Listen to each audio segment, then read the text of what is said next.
Bonjour à tous les passionnés de cinéma. Je suis enchanté de vous retrouver sur ma chaîne Cinémadicte, où je vous propose les meilleures infos sur les nouveautés cinématographiques et les films déjà sortis. Bonjour à tous, et bienvenue sur ma chaîne. Aujourd'hui, je vais vous parler du film Foxcatcher, une œuvre qui m'a profondément marqué. Dans cette vidéo, je vais vous donner mon avis sur les thèmes abordés, les performances des acteurs et la manière dont le réalisateur a su capturer l'essence de cette histoire tragique.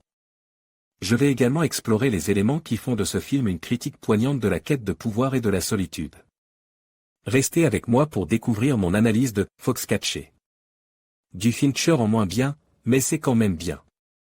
Bonjour chers lecteurs, quel plaisir de vous retrouver à l'écrit. Cela fait quasiment 8 mois que je n'avais plus posté de critique écrite sur le site alors qu'à la base il était uniquement fait pour ça, donc je m'y remets enfin et j'espère que je serai plus régulier que je l'ai été ces derniers mois.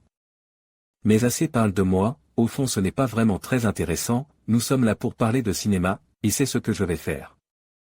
Le film dont je vais vous parler est sorti assez récemment, le 21 janvier 2015 pour être précis, réalisé par Bennett Miller, connu entre autres pour Truman Capote et Le Stratège, ayant pour acteurs principaux Channing Tatum, Steve Carell et Mark Ruffalo.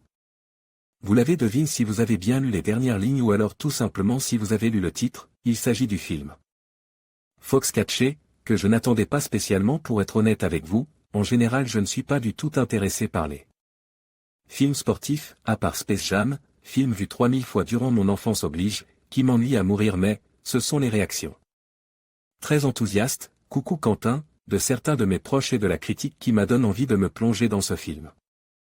Donc sans plus tarder échauffons nos muscles saillants, dans mon cas mes doigts et mon cerveau, et c'est parti pour cette critique.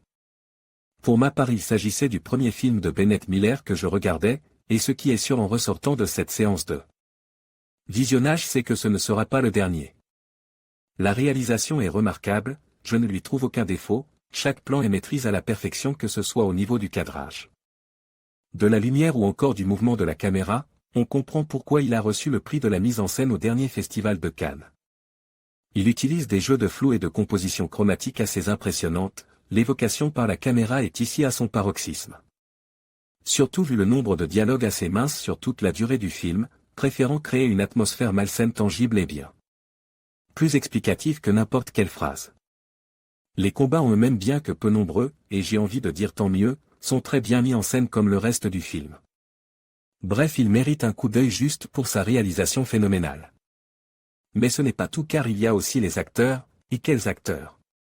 Dans le trio de tête on peut citer Steve Carell qui est un acteur que j'adore que ce soit dans la série The Office ou encore dans le film Encorement, et je peux en citer plein d'autres mais on n'est pas là pour ça, donc un acteur qu'on a l'habitude de voir plus dans un registre comique, et qui ici débarque avec un maquillage qui le rend méconnaissable dans un registre dramatique, interprétant un personnage des plus détestables mais qui pourtant va sûrement rester pour l'instant comme une de ses plus grandes prestations en tant qu'acteur. On peut aussi citer Channing Tatum et Mark Ruffalo qui ici interprètent deux frères faisant de la lutte gréco-romaine, ils sont tous les deux brillants dans leurs prestations, même si je trouve que l'acteur qui ressort le plus de ce film est Steve Carell. Le scénario est le point qui pêche le plus dans ce film selon moi, je le trouve un chouïa trop long et poussif, même si l'histoire est intéressante. Il y a certains moments durant le film où je m'ennuyais profondément malgré la beauté visuelle de celui-ci. En plus de tout cela je n'ai pas réussi à m'attacher aux personnages, à vrai dire je me fichais un peu d'eux et de ce qui leur arrivait. Ce qui est dommage pour ce genre de film. Et enfin dernier point sur le scénario, la lutte gréco-romaine. Malgré tous mes efforts je ne peux pas m'empêcher de rigoler de leurs accoutrements, de leur démarche ou encore de la façon qu'ils ont de se battre, même avec tout le sérieux du film je ne pouvais pas m'empêcher d'esquisser un sourire à chaque fois que je les voyais se pavaner autour de la zone de combat. Bref, pour résumer un film avec une bonne histoire mais assez mal exploite, aurait pu mieux faire.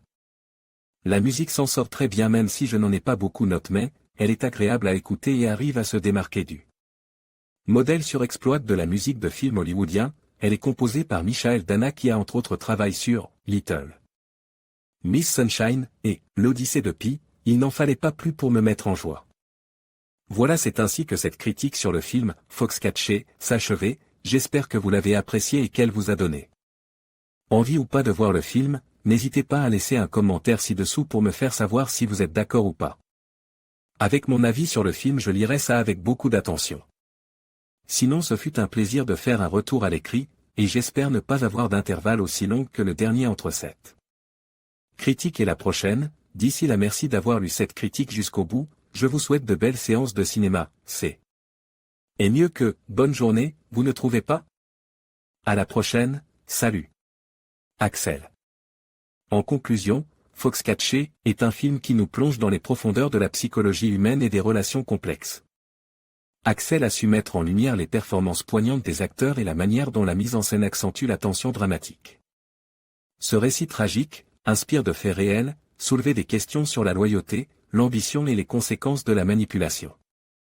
En fin de compte, Foxcatcher n'est pas seulement un film sur le sport, mais une exploration des démons intérieurs qui peuvent détruire des vies. Merci d'avoir suivi cette critique, et n'hésitez pas à partager vos réflexions sur ce chef-d'œuvre cinématographique.